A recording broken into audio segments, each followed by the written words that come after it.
Ayo, what it did, y'all? Let's get right into it. So, today, I want to talk about the currency exchange from a different angle than my first impression would have given me, though. I was just going to talk about how good the exchange is and how much it's really made the game better. And we're still going to talk about some of the really big benefits that have come from it existing. But I had a question asked on stream the other day that really provoked the mind, if you will. We talked about like why looting and whatnot sucks so much in the game, and that might be a different video when I rant about how much I dislike mapping and how much my hands hate like having to click on each individual splinter and whatnot. But that discussion ended up spiraling into a larger discussion talking about the idea behind these old low quality of life systems, these high friction, feel the weight type of design ideas that they had for the game. And I thought no place better to start with this conversation about the currency exchange than taking a look back at the manifesto, because there was a manifesto dropped. It was a couple years ago. I want to say it was like maybe like Metamorph era, like that Metamorph to Delirium area. I think I might be a little off on the timeline here, but there was a massive manifesto that dropped that said, hey, by the way, we think trade is bad. We think that trade is a necessary evil for the game, but we don't want to support easier trade. And they talk about why it needs to suck so much. And I just kind of want to talk about how much that really missed the mark and how much the currency exchange that we have in the game now really shows it, and then wrap that up in a nice little bow on top with a point towards the end. So, before we get into the discussion, hey, look, like, comment, subscribe, turn notifications on if you want to know when we post more here, supports the channel. You guys have been doing great with that. Thank you so much for blowing up the channel, and, glad to serve you guys. Now, as far as talking about the manifesto goes, there were four major points that they talked about in there that we're going to kind of go one by one, take that manifesto point and link it to something incredibly positive really about the system, because the overarching theme that I got from this manifesto, and I remember thinking the same thing way back when, but it's really clear now that we have the system in the game, and really just that I've experienced other games with trade systems as well in them that are much easier to use as a player. They fixated way too heavily on the things that could go wrong with adding it, and didn't really consider how many people quit the game because of how bad the system is, right? Or quit interacting with it because of how bad it is. If you really think about the amount of times that you've thought to yourself, I'd like to craft gear for my character. I actually love to go crafting, but I don't really want to spam down 20, 25, 35 listings just to buy some fucking one socket resonators. I don't want to spam 20, 30, 40, 50 listings down so that I can finally break these divines, convert them into currency, and get the thing done, right? And so this ties really heavily into this first point that was in the manifesto that says easy trade reduces the number of times a character improves their items. And now they're not entirely wrong that, if you were to just be an efficient moneymaker and make a mass amount of currency, you could just buy the perfect gear every time and be done. But if you're trying to craft or whatever it may be, you don't even really want to craft. In fact, actually, I would argue that the harder state of trade before disincentivized people to interact with crafting because of the amount of work it would take to finally buy all the resources, and then they'd have to quote unquote waste the resources. By the way, guys, it's not wasting resources trying to learn how to craft. You're trying to learn a skill. Learning a skill usually comes with a little bit of loss before it becomes pure gain. And even in the things that you think are a loss, a lot of the time you still end up making it for cheaper than you could pay for when we're talking about really good items. But it says that, you have to go through this process of buying all the materials and just honestly getting a headache out of it. Then you have to go through the headache of understanding the crafting system. That's a different topic of its own. And then you have your item, at which point you go, fuck it. I'm going to go buy the piece off of trade, just raw as is, not going to think about it at all. Right.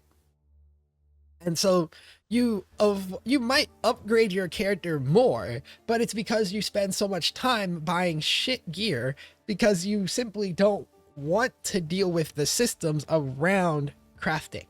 right? You know, like the crafting itself might be problematic in its own ways, but the real problem is that your entry point to crafting is that you have to get the essences you want to use, the base you want to use. You got to get the fossils and the resonators you want to use if you're using those, right? You know, then like the veiled orbs and all this, like you have to go through all of these steps of getting all of the things, and that part is jading to say the very least, right?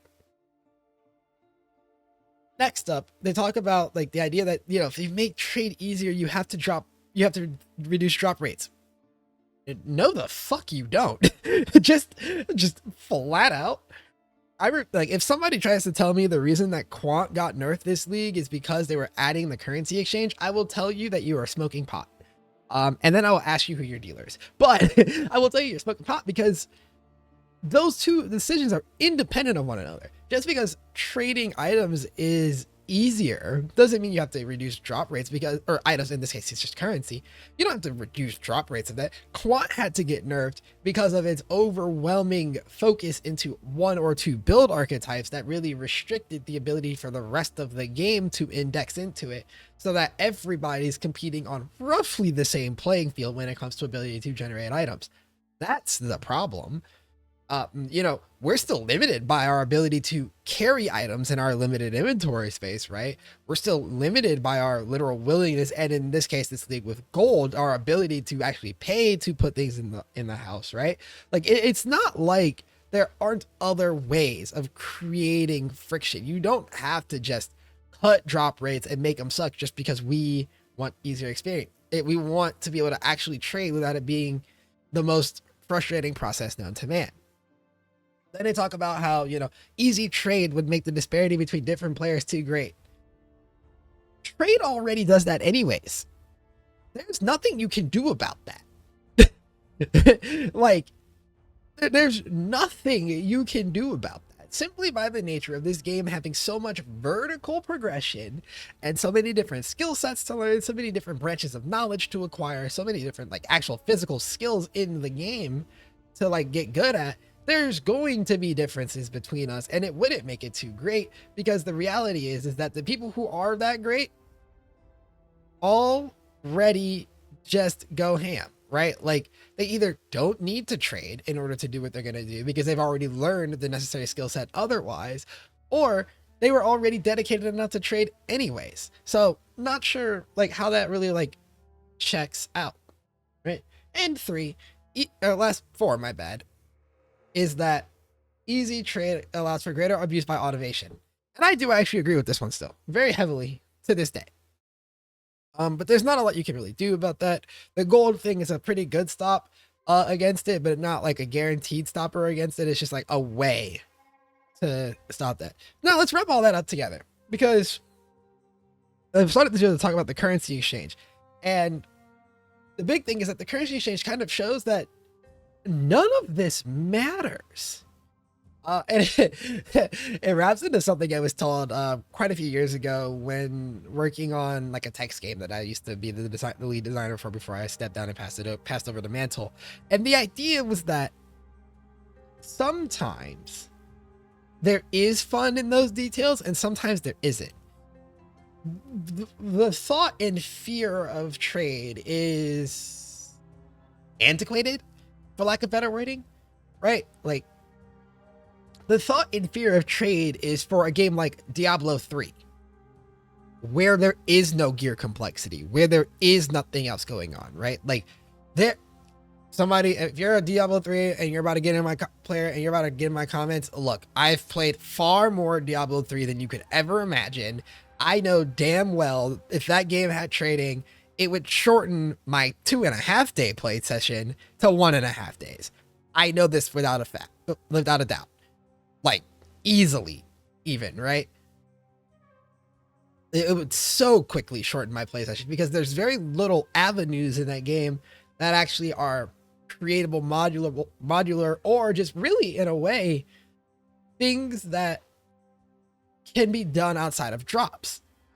In PoE, you don't just drop the item and it's good. You drop a lot of currency, right? That's what's so good about the currency exchange, is that you get to pass around all of these static items that are used to create power. That's the big leverage that we have here.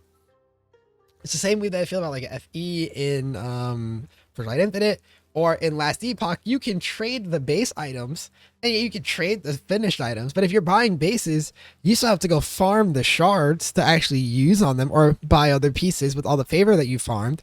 Like there's nothing there that stops and just completely removes player ability to invest and like learn and grow through the process. That's the thing. The idea that trade inhibits all of this is from a timeline when games didn't have that complexity. Like, think about all the different crafting systems in PoE, right? Earlier, I named Delve, like Fossils and Resonators, I named Essences, didn't even name Harvest, didn't mention actual base crafting or like the meta crafting in the game with, using like literally just prefixes can't be changed and stuff. There's beast crafting options that you might use to go a little bit harder on an item. Veiled orbs exist. You could, well, we used to be able to Leo slam, this no longer thing, but you could just X slam things. There are so many ways to craft an item in PoE and to modify it in order to get to your goal in mind, adding in influences, the influence currencies, like all of that stuff. There's so many layers to item creation that the barrier should not be getting them. The barrier to progression in the game should be the fact that there are all of these systems that you can interact with to try to create a much better item. And that's just going to take some time to learn how to do. Simple as that, right? Now, in that vein, I do think that the currency exchange has a couple flaws. It's not like it's a perfect system. Like, obviously, the systems need improvement. Like, as a Sanctum runner, I don't like that my tomes can't be put in it just because they have an item level. I really hope they adjust things like that, or that the gold requirements for using it are a little strange in terms of things like, trading in El Divine versus trading in Stacks of Chaos feels very off. Or, we're so used to be able to sell things in portions of a divine, 1.6 divines for something, or like a gilded chalice is usually like 2.5 to 2.7 divines per, for example. If I could put that in the exchange, it would now, have to be 3 because you can't do partial currency there. And those are like small problems. They're annoying, but I'm not going to lie. I've seen it plenty of times from plenty of people. They are willing to overpay if it just means we get it done. In fact, we already overpay anyways, using trade the old way. Anyways, that's kind of just where I'm at. I feel like the currency exchange being added to the game poked a lot of holes in early philosophy that we were given about trade. And I want to extend this thought a step further, just like for food for thought, right? So, comment when you're in the comments, maybe you're thinking about things regarding trade, but if you're also down there, maybe you think about this other piece here that I have, which is that I don't like the idea that we have spent so long as a community and as like develop community. And I mean this from both roles that I've played as a developer or designer in the past, as well as a player right now.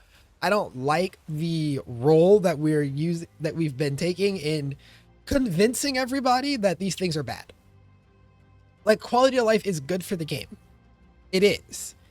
You should be above your pride in that matter. Like, you don't need to double down on dated philosophies when everybody in your player base is telling you otherwise, right? Like, we've been telling them for forever that trade massively needed this overhaul.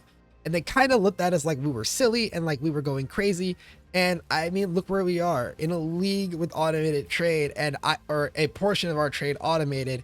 And it's one of our highest retention leagues in a while. People really love this league. And I think it's because, the mechanic is good and like melee's better. But I also think just being able to actually interact with the trade system in the game at a new level has really improved so many people's experience with playing in softcore trade, as that is the primary place that players play the game, right? If we're going to talk about the game being played from the softcore trade perspective, we need to make changes that make players' lives easier, better, not necessarily easier, better is the better word for that, better in softcore trade. So to that end, I want to pose the question just openly to think about, which is, why can we not get this same treatment for loot yet? You think like, I feel the weight of clicking on these things, right? I mean, I don't know about you guys, but I definitely feel the weight of my hand crumpling up when I've clicked on a little too many fucking breach splinters, 2 by 2 at a time or something, right? And it's not that I think they need to drop in larger stack sizes or anything. It's specifically that I think we need a better way of looting, such as, like, I don't know if loot pet is the right option, right? Like loot pet might be a little excessive and a little bit too hands-free, but like something like Torchlight Infinite's like looting keybind, for example, would do wonders for the game. You still have to filter it, you still have to maintain your inventory anyways, but now you have a keybind that you can press to like pick up the loot for you. Or maybe they can expand the pickup radius or something like that even further, because realistically the pickup radius too far might be a bit outlandish as a feel for people, and that's something that you have to figure out and think about. But like a pickup button would go a long way to saving people's hands. Quality of life goes a long way to making people want to play the game. Games are not supposed to just be hard. Like games are supposed to be hard, not stressful, not damaging to our bodies, right? Like PoE is naturally going to be damaging to our bodies because we spend hours and hours every day fucking gaming away. But when we're talking about like quality of life, some of these design decisions, you can't just make quality of life changes for the sake of making quality of life changes. You don't have to preempt the pattern. You don't have to try to get ahead of the damage it can deal. Let it fucking go and see what happens. There's a lot of things that probably fall under this bucket if I think hard enough about things, but some of it's tuning related and some of it is quality of life related. So I'd have to think a little bit harder, but these things are quality of life. Anyways, that's all for me. If you guys enjoyed the video, again, support the video, comment down below your thoughts on the topic, all that good stuff. BPL is still ongoing. If you're seeing this on like Sunday, for example, so I should be streaming, again, that afternoon, maybe even that later that night, all that stuff. And then we'll be back to, other content when we get done. That Twitch is in the description. You can also go to my Discord to connect there in the description. Thank you guys for watching. I'll see you guys in the next one. Peace.